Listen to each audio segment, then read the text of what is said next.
बिस्मिल्लाहिर्रहमानिर्रहीम। अस्सलामुअलैकुम दोस्तों बात करते हैं सेहत के हवाले से।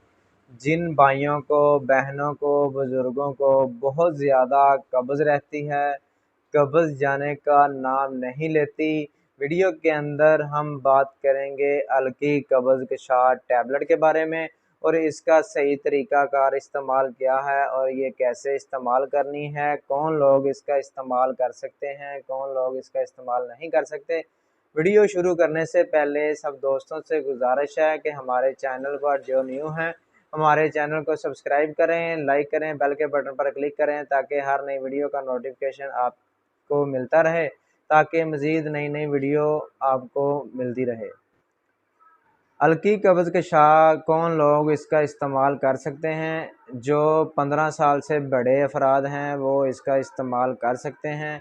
हमल वाली औरतें इसका इस्तेमाल बिल्कुल नहीं कर सकती और जिनको बहुत ज़्यादा शदीद किस्म की कब्ज़ रहती है, मतलब कि 2 से 3 से 4 5 दिन तक पखाना नहीं आता या बहुत ज़्यादा ज़ोर लगा के आता है, ये वो लोग इस्तेमाल कर सकते हैं। सख्त कब्ज़ होने की सूरत में, बहुत ज़्यादा कब्ज़ होने की सूरत में एक टैबलेट रात को रोज़ाना खाना खाने के बाद नीम गर्म दूध या नीम गर्म पानी के साथ, और मतलब कि एक टैबलेट काम ना करती हो तो फिर 2 टैबलेट नीम गर्म दूध या पानी के साथ खाना खाने के बाद खा सकते हैं। इंशाल्लाह जितनी मर्ज़ी पुरानी कब्ज़ हो, एक टैबलेट खाने से ही आपकी कब्ज़ दूर हो जाएगी, आप सेहतयाब हो जाएंगे और आप बिल्कुल ठीक हो जाएंगे। अगर हमारी वीडियो अच्छी लगी हो तो हमारे चैनल को सब्सक्राइब करें। मिलते हैं नेक्स्ट वीडियो में।